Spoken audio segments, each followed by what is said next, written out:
그리스도의 이름으로 기도드립니다. 아멘. 우리 시간 말씀 같이 보도록 하겠습니다. 오늘 같이 보시는 말씀은 데살로니가 후서 3장 6절에서 18절까지 말씀, 신약성경 335페이지, 신약성경 335페이지, 데살로니가 후서 3장 6절에서 마지막 18절까지 말씀입니다.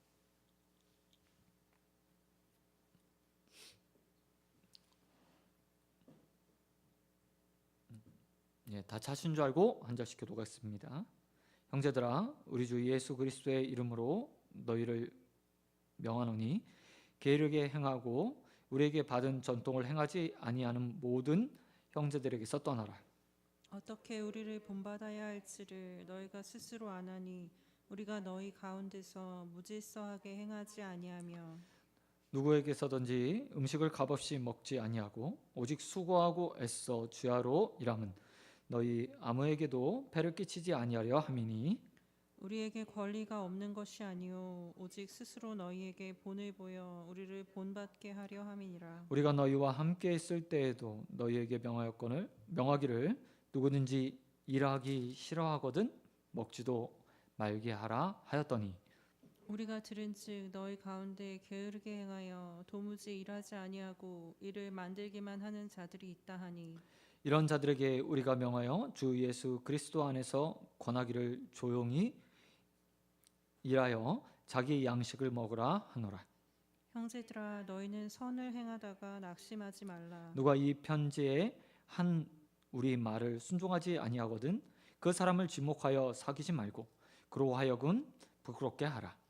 그러나 원수와 같이 생각하지 말고 형제같이 권면하라. 평강의 주께서 친히 때마다 일마다 너희 평강을 주시고 주께서 너희 모든 사람과 함께 하시기를 원하노라. 나 바울은 친필로 문안하노니 이는 편지마다 표시로서 이렇게 쓰노라. 같이 읽겠습니다. 주 우리 주 예수 예수 그리스도의 그리스도의 은혜가 너희에게 무리에 무리에게 있을지어다. 아멘. 아멘. 아멘. 오늘 말씀 가지고 선을 행하다 낙심하지 말라. 선을 행하다 낙심하지 말라. 라는 제목으로 말씀 같이 나누도록 하겠습니다. 오늘은 데살로니가 후서의 마지막 부분을 보겠습니다. 바울은 본문을 통해서 데살로니가 교회에 마지막 권면을 주고 있습니다. 그에 앞서서 우리는 좀 바울의 마지막 인사를 좀 살펴봤으면 좋겠습니다. 16절과 18절에 보면 바울은 통상적으로 일상적인 자신의 언어로 편지를 마치고 있습니다. 16절에는 주께서 주시는 평강이 친히 너희에게 있을지어다. 또한 주님께서 너희와 함께하기를 원하노라 라고 말하고 있고 7절에서는 내가 너희에게 친필로 편지를 쓴다. 그리고 18절에서는 그리스도의 은혜가 너희와 함께하기를 원한다 라는 축복의 말로 이렇게 그들에게 편지를 마치고 있는 것을 볼 수 있습니다. 너무나 통상적이고 일반적으로 바울이 서신서를 마치면서 교회들을 향해서 축복할 때 이와 같은 말들을 많이 반복적으로 사용하는 것을 우리는 다른 서신서들을 통해서 볼 수 있습니다. 그런데 저는 오늘 특별히 바울의 인사 속에서 한 표현이 눈에 들어왔습니다. 그것은 바로 16절에 반복되고 있는 주어에 관한 것입니다. 사도 바울이 데살로니가 교회를 향해서 평강이 있을지어다 라고 말하고 있고 누가 너희와 함께 하기를 원한다고 이야기하고 있습니까? 바로 주께서라는 표현입니다. 특별히 16절에서는 우리 예수님을 바울이 이렇게 표현하고 있습니다. 평강의 주님이 너희에게 주시는 평강, 그것도 때마다, 일마다, 매일매일, 때마다, 시간마다 라고 말하며 평강의 주님이 너희에게 평강을 주신다 라고 말하며 평강의 근원이 하나님에게 있다 라고 이야기하고 있다는 겁니다. 뿐만 아니라 8절에서는 예수 그리스도의 은혜가 너희와 함께하기를 원한다 라고 말하며 은혜 주시는 분도 하나님이라고 이야기하고 있죠.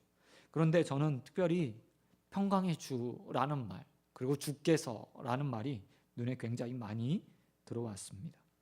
사실 우리가 연말연시를 지내다 보면 이렇게 분주하고 바쁘게 살아가기도 합니다. 그리고 때로는 어떤 일들을 만나 정신없이 그 마음의 평강을 잃어버린 채 일에 몰두하는 경우도 있습니다. 때로는 우리의 평강이 내 내면의 문제들로 인해서 아니면 외부의 문제들로 인해서 깨지는 일들도 종종 경험하게 됩니다. 사람들은 그래서 그 평강을 지키기 위해서 가진 방법들을 사용을 합니다. 좋은 것을 먹기도 하고요, 좋은 곳에 가기도 하고, 힐링이라고 말해서 자신을 위로할 수 있는 것들을 찾기도 합니다. 어떤 사람들은 종교적 힘들을 빌려서 그 평강을 찾으려고 합니다. 아니면 운동을 하거나 요가와 같은 같이 참선같이 자신의 마음을 돌아보는 일들을 통해서 평강을 찾으려고 노력하는 사람들이 굉장히 많이 있습니다. 그런데 오늘 사도 바울은 우리에게 이렇게 말해주고 있습니다. 성도의 평강은, 사람의 마음의 평강은 자신이 스스로 얻는 것이 아니라 평강의 주님께서 주시는 것이다 라고 말하고 있다는 겁니다. 여러분, 어느 누구도 노력으로, 자신의 열심으로 어떤 것을 행해서 또한 어떤 것을 하기 때문에 평강을 얻을 수 없습니다. 오직 우리 주님께서, 평강의 주님께서, 평강의 주인이신 우리 주님께서 우리에게 평강을 허락하실 때 그 모든 것들이 평강이 주어지게 됩니다.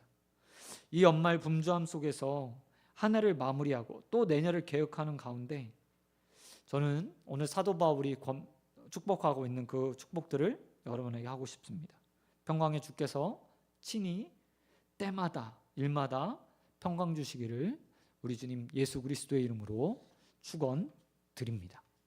그런가 하면 두 번째로 오늘 사도 바울은 데살로니가 교회를 향해서 마지막 권면을 하고 있습니다.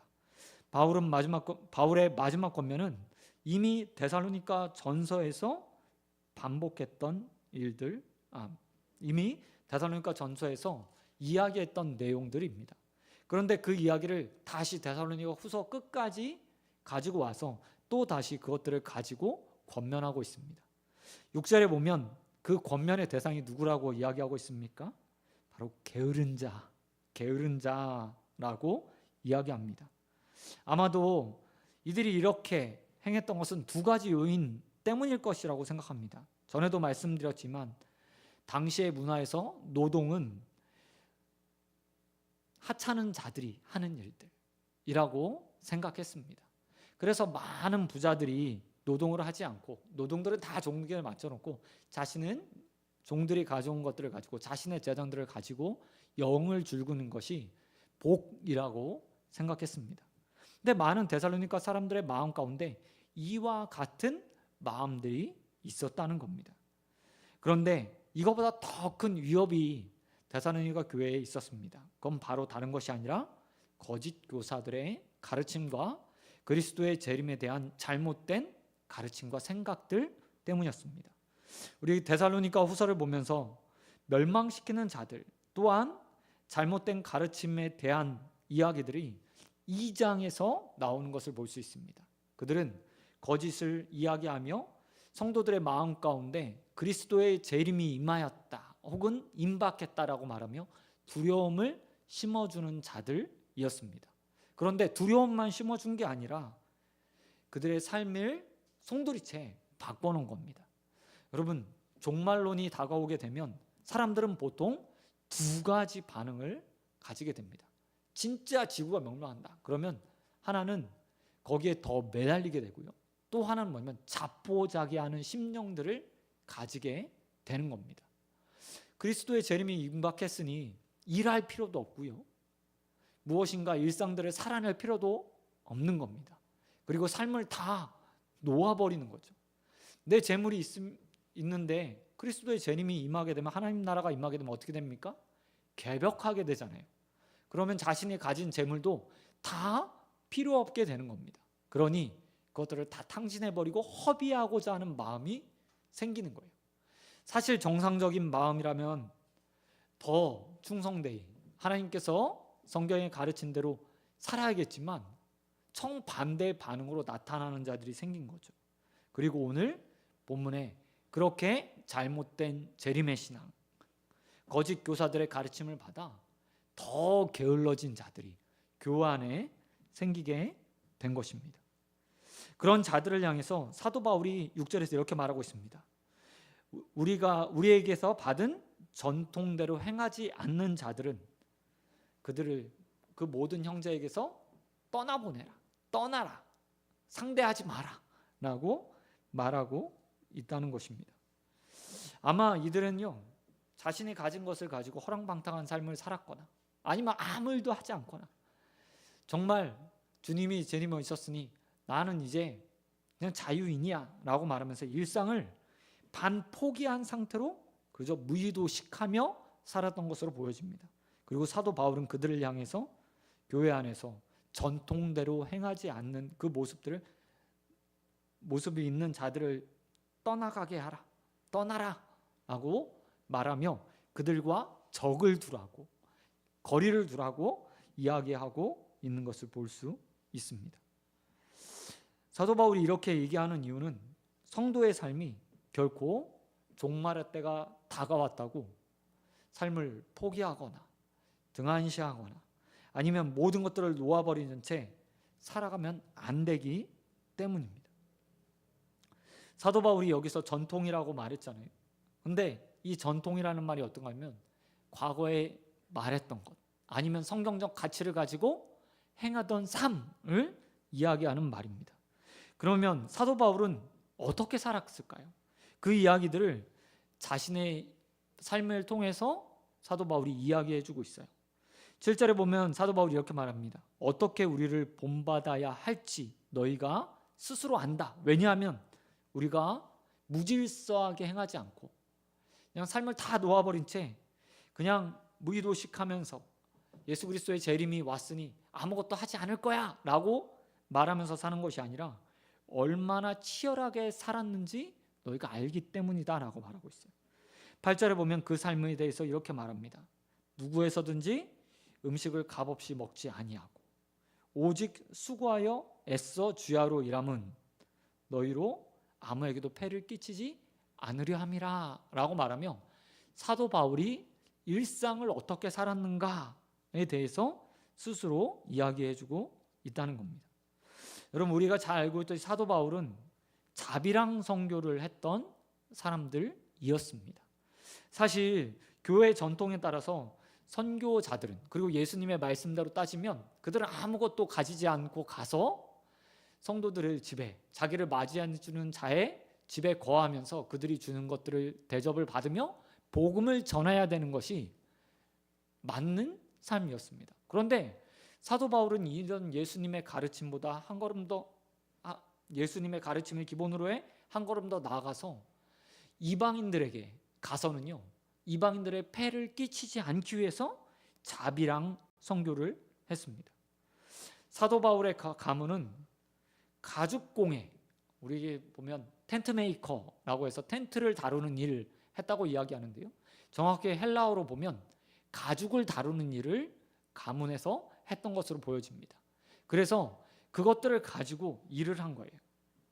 그러면서 자기 선교팀의 먹고 마시는 것들을 낮에는 일하고 또 밤이 되면 사람들이 모였을 때 회당이나 시나고게와 회당이나 아니면 모임이 있는 곳에 가서, 광장에 가서 하나님 말씀을 전하고 복음을 전하고 가르치는 일들을 하게 되었던 것을 볼 수 있습니다. 사도 바울은 그 자신의 삶, 선교지에서 행했던 그 자비랑 선교의 삶을 8절에 그대로 표현하고 있어요. 우리는 너희에게 값없이 음식을 먹은 적이 없다.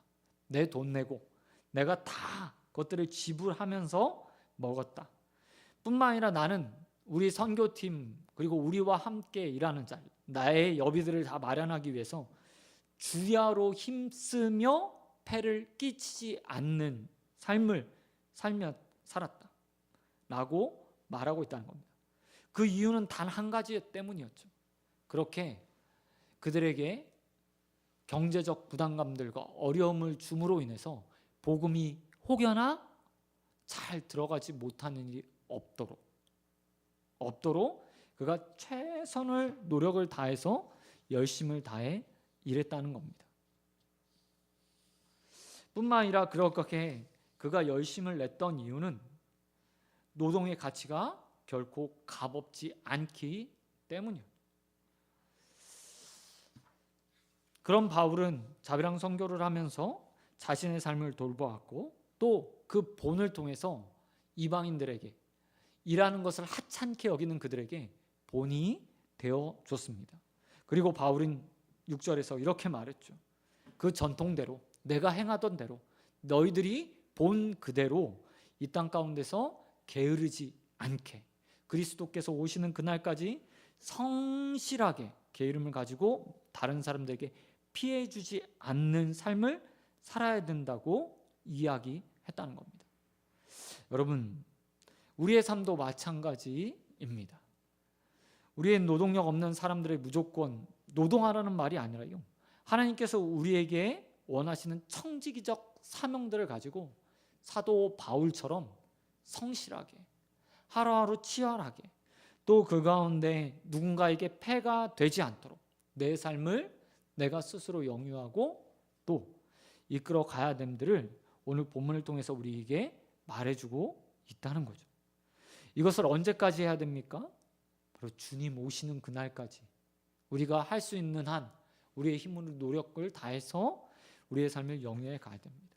호흡이 있는 순간 그리고 그 호흡이 멈춰지는 그날까지 청계직의 사명을 가지고 삶을 하나님 앞에 성실하게 살아내는 저와 여러분 되시길 우리 주님 예수 그리스도의 이름으로 축원드립니다. 그런데 이렇게 게으른 자들이요 단순히 게으르지만은 않았던 것 같습니다. 또 다른 문제도 그들이 만들어내고 있어요. 그 문제가 뭐냐면 바로 11절에 기록되어 있습니다. 11절 말씀에 보면 게으른 자들의 또 다른 모습이 나타납니다. 사도 바울이 이렇게 기록하고 있습니다. 우리가 들었다. 너희 가운데 게으르게 행하여 도무지 일하지 아니하고 이거 게으른 거죠. 앞에랑 똑같아요. 그런데 그런 사람들이 어떻게 한다고요? 일만 만들어낸다 라고 말하고 있다는 거죠. 어찌 보면 단순히 일하지 않고 무의도식 하는 것보다 더 사람들을 힘들어하게 하는 사람이 누굽니까? 자기는 일하지 않고 일을 만들어내는 사람, 말만 하면서 계속해서 무엇인가 시키는 사람, 아니 일은 버려놓고 자신은 뒷짐을 딱 지고 마치 지휘하는 사람처럼 말만 하는 사람, 그 사람들이 여러 사람들을 힘들게 해요. 그런데 그때나 지금이나 사도 바울의 시대나 지금이나 그런 사람들이 있었나 봅니다. 바울은 이런 사람들을 보면서 그들에게 이렇게 말하고 있습니다. 조용히 일어나 자기 양식을 일해서 먹어라. 벌어 먹어라. 좀 말만 하지 말고 그 가운데 너의 삶으로 너의 힘으로 그것들을 너의 삶을 영유해라 라고 말하고 있습니다. 하지만 우리가 보아야 할 것은 그냥 단순히 사도 바울의 권면이 아닙니다. 말만 하는 자들, 다른 사람에게 폐를 끼치는 자들에 대한 권면과 명령만 있는 것이 아니라는 거예요. 바울은 이런 자들과 함께 교회 안에서 있는 일반적인 성도, 또 다른 모든 사람들에게도 권면을 하고 있다는 겁니다. 사실 게으른 것보다 더 짜증나는 일이 말하는 사람이잖아요. 이런 사람들은 어디나 있어요. 어느 집단에나 있고요. 어느 교회나 있을 수 있어요. 그런데 사도 바울은 그것들을 가정하고 나머지 성도들에게 이렇게 권면하고 있습니다. 13절 보시기 바랍니다. 뭐라고 얘기하냐면 이렇게 말해요. 형제들아, 너희는 선을 행하다가 낙심하지 마라. 게으른 자들은 있을 수 있어. 뒤에서 말만 하고 일하지 않는 자들, 일만 만드는 자들은 있을 수 있어. 하지만 교회 안에서 그들을 위해서, 하나님을 위해서 일을 행할 때 그것 때문에 멈추지 않았으면 좋겠어 라고 말하고 있다는 거죠. 사실 게으름은요 전염성이 있어요.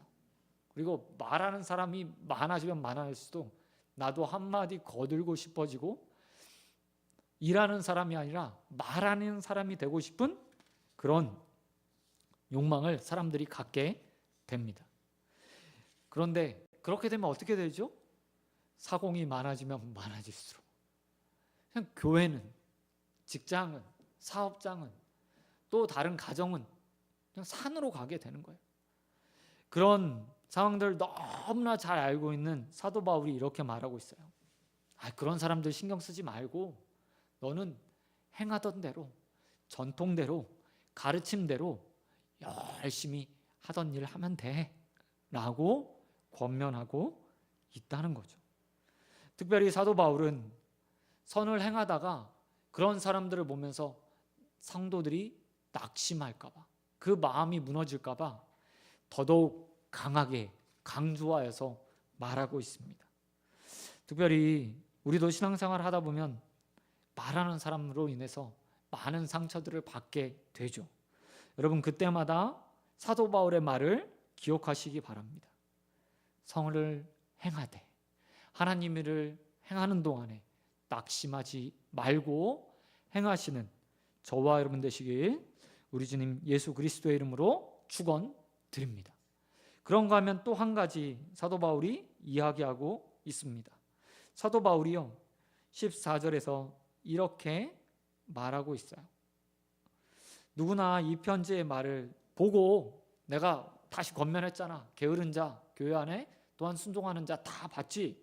그런데 이 말 듣고도 변하지 않는 자가 있으면 어떻게 하래요? 더 이상 사귀지 마. 그리고 그를 부끄럽게 해라.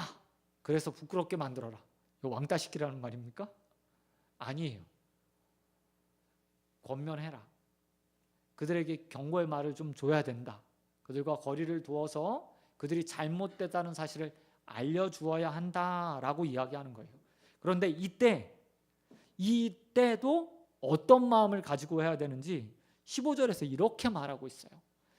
그러나 원수같이 생각하지 말고 형제같이 권면해라. 형제같이 라고 이야기해요. 이 말 여러분 무슨 말인지 다 짐작이 가시죠? 사실 가족이기 때문에 끊어버리지 못하는 혈육의 정이라는 게 있잖아요. 그죠? 가족이기 때문에 웬만큼 원수를 지지 않고서야 도저히 끊어낼 수 없는 것들이 있어요. 그죠?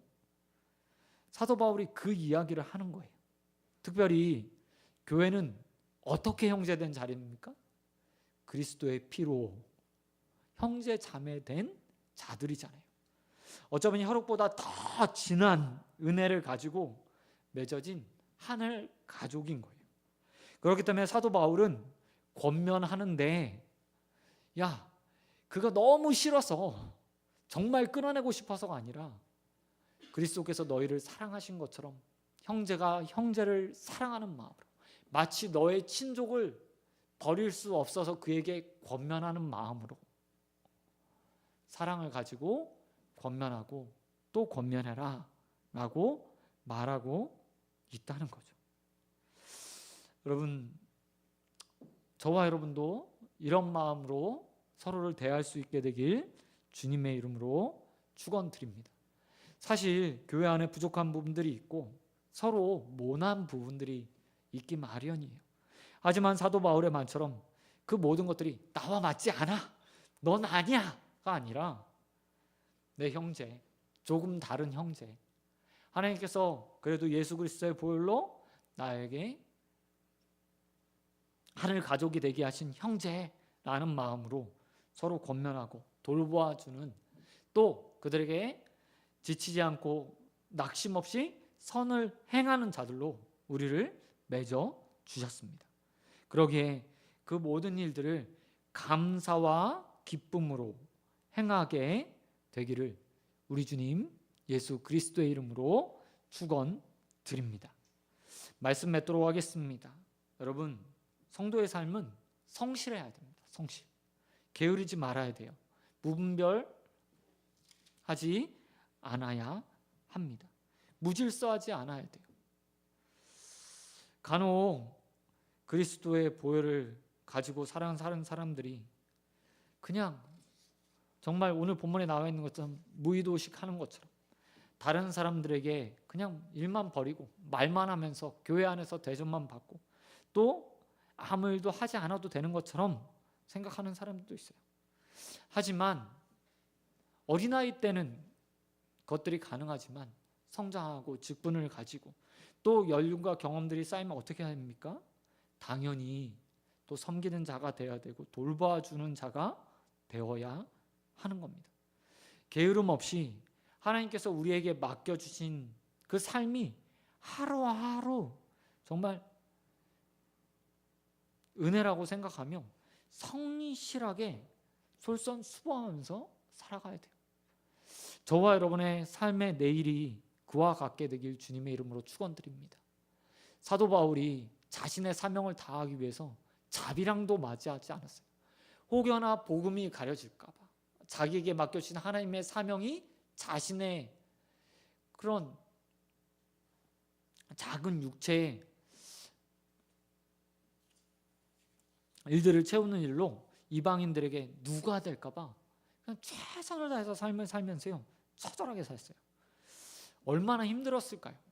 하루 종일 일하고 와서 밤에 복음을 전하는 그의 삶이요. 그럼에도 불구하고 그는 하루가 정말 치열하게 살며 모범이 되었습니다. 이와 같은 사도 바울의 모습으로 저와 여러분이 살아가게 되길 주님의 이름으로 축원드립니다. 여러분뿐만 아니라 게으른 자를 만났을 때 그리스도의 사랑으로 형제에게 하듯 정말 친가족에게 하듯 그렇게 권면할 수 있는 자들이 되길 주님의 이름으로 축원드립니다. 그리스도께서 우리를 그렇게 품어주셨잖아요. 우리가 정말 그리스도를 통해서 하나님의 가족이 될 수 있었던 것, 하나님의 아버지라고 부를 수 있던 것이 은혜 아닙니까? 그리고 그 은혜 안에서 우리를 서로 형제되게 만들어 주셨습니다. 그러면 그 아버지를 닮아야 되고 예수 그리스도를 닮아야 하죠. 우리 모두가 형제 사랑하는 마음으로 그렇게 또 누군가를 권면하게 되길 소원드립니다. 뿐만 아니라 그렇게 하나님의 선한 일들을 행할 때 변하지 않는 사람들을 보면서 낙심하지 않는 자들이 되길 소원드립니다. 나와 다르게 일을 만들어내며 그저 말만 하는 자들을 보면서 낙심하지 않게 되길 소원드립니다. 이런 사람도 있고요. 저런 사람도 있어요. 교회는 죄인들의 모임입니다. 그러니 사회보다 더 어쩌면 심할지도 몰라요. 그러나 우리는 선을 행할 때 결코 낙심하지 않고 주님께서 우리에게 맡겨주신 그 가르침과 전통과 규율에 따라 그렇게 사람을 섬기면 됩니다. 그것을 하나님께서 우리에게 허락하셨으니 그것에 맞게 매일매일 하루하루 살아가면서 하나님께 영광을 돌리는 저와 여러분이 되시길 우리 주님 예수 그리스도의 이름으로 축원드립니다. 아멘. 이 시간 함께 기도하겠습니다. 하나님 아버지 감사합니다. 하나님 오늘 교회에 다양한 모습들을 보게 됩니다. 교회 안에 또한 사도 바울이 말했던 것처럼 게으른 자도 있고 말만 하며 문제를 만들어내는 자들도 있습니다. 그러나 주님께서 우리에게 사명과 직분을 주시고 또 하나님 섬기게 하셨사오니 그 가운데 말씀을 따라 선을 행하는 자들 되게 하여 주시옵시고 선을 행하는 동안에 사람으로 인해서 낙심하지 않도록 우리의 마음들을 붙들어 주시옵소서. 하나님 또한 우리가 권면할 때 원수된 마음으로 권면하는 것이 아니라 정말 형제 사랑하는 마음으로 예수 그리스도께서 우리를 권면하신 것과 같은 마음으로 권면하게 하여 주시옵시고 그렇게 말씀으로 권면해 많은 사람들을 또 다시 주님 앞으로 돌아오게 하는 일에 쓰임받는 자들 될 수 있도록 은혜 베풀어 주시옵소서. 또한 원하옵기는 그리스도의 평강이 우리에게 있기를 소원합니다. 평강의 주님께서 때마다 심하다 우리의 마음을 붙들어 주시옵시고 환경과 여건이나 상황 때문에 사람 때문에 돈 때문에 또 다른 문제로 인해서 우리의 마음이 무너지지 않도록 성령 하나님께서 붙들어 주시옵소서. 모든 믿사오며 우리에게 오늘도 말씀의 평강 허락하신 우리 주님 예수 그리스도의 이름으로 기도드립니다. 드립니다. 아멘. 너희는 이렇게 기도하라. 하늘에 계신 우리 아버지,